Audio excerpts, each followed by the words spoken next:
Welcome to Bookends, where it's time for another fireside chat with Faust. You know, those chats where we sit not next to a fire and I talk a little bit about publishing.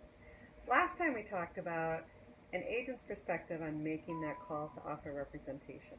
Since then, I've had a couple of questions about what an author should be asking the agent when that call comes in. And I've done a number of blog posts on this. There are a number of things on websites that you can find information about this. But I thought this makes perfect opportunity for a great chat just between me and you. So let's grab a glass of wine, sit back, and let's talk publishing. So when you get that call from an agent, it's going to be understandable, and it makes perfect sense that when you get that call, your mind is going to go blank. You are going to have no idea what to say, how to say it. You're going to have a list of questions because everyone told you to have that. You're not going to be able to find it. I have one client, I'm not going to mention her name, who I woke up from a nap. She was half asleep when she picked up the phone, probably irritated, thinking it was a spam call. So I don't think any agent expects you to be on the ball the minute that call arrives. I don't think they expect you to have those questions ready to go. And I certainly don't think they expect that even if you do have the questions, you're going to remember any of the answers the agent gives. So feel free to say to the agent, can we set up a time for another call, or can I email you about another call, or can I email you questions? That usually works for most agents, and it would definitely work for most authors to be able to clear their head and be in the right frame of mind when asking those questions. So those questions, what questions do you ask? There are standard questions that you can find on websites like aar.org, aaronline.org, I believe is the new website. It's the, AAR is the organization for agents. They usually have a list of questions on there. Standard questions like, what's your commission rate? Do you have a contract? Things like that.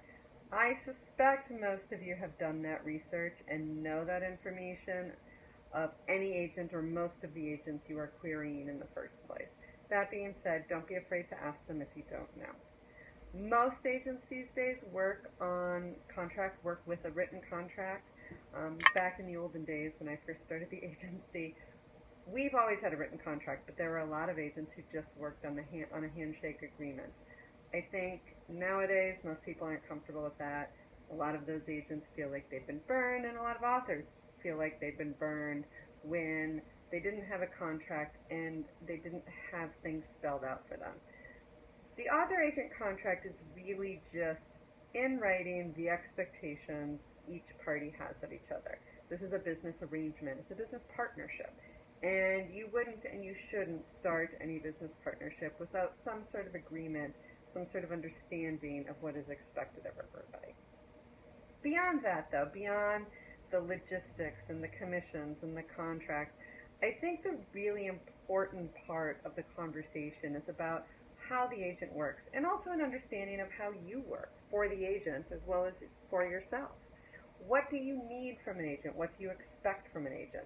This is often easier for authors who've had agents before. They know it worked, they know it didn't work.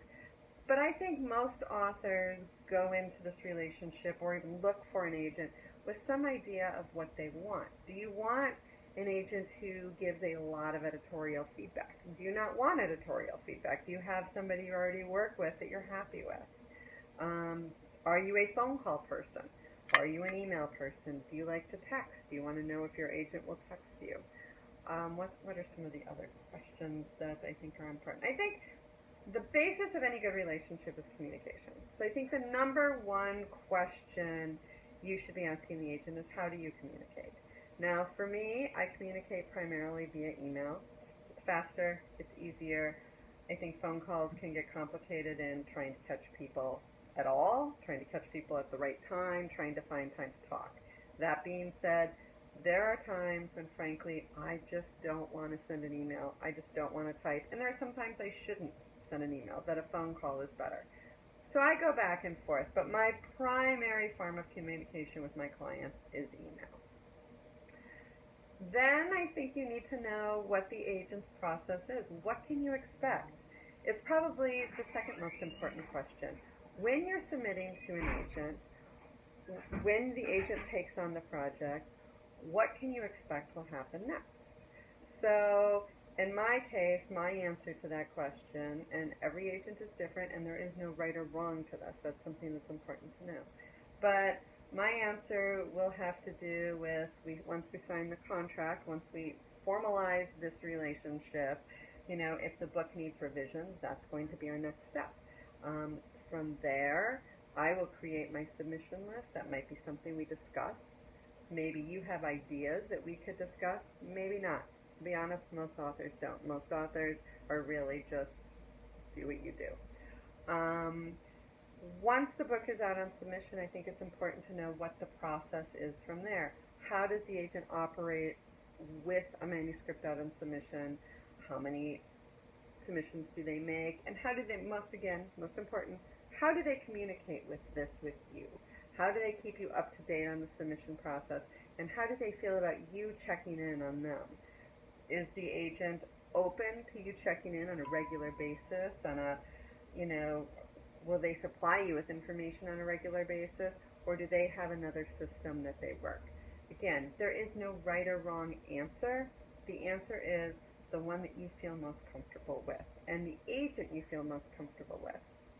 I think the third, maybe it's really the first, but I'm telling it last, most important part of this phone call is how do you feel? What's your gut? And when it comes down to any of this, that's what it's about. Trust your gut. Don't trust what your friends are saying. Don't sign with the person who's got the quote-unquote biggest name or your best friend's agent just because she loves her. In your gut, how do you feel about this person you're talking with? Do you feel connected with them? Do you feel that you can be honest with them? Do you trust them? And are you comfortable with them? One of the most frustrating things I hear from authors is, I had an agent or I have an agent, but I'm afraid of her. I'm afraid to talk to her. Not the right agent for you. This is a business partnership. Nobody should be afraid of the other person. There should be open and honest communication. You should be able to call that agent in your worst moments, in your best moments, to celebrate, for help when you really need it. This is the person who is going to be and should be by your side through all the ups and downs of your career. People compare the author-agent relationship to a marriage. I like to think of it as a business partnership, but I guess in some respects there's not a lot of difference between the two of them. What builds a good partnership, whether it's business, whether it's a personal relationship, is really trust, comfort, respect. And you need to have that with the agent. You really need to feel you have that. And when you find that in talking to an agent, hopefully multiple agents with offers of representation, then you found the right person. I hope that helps. Cheers. Good luck on your search.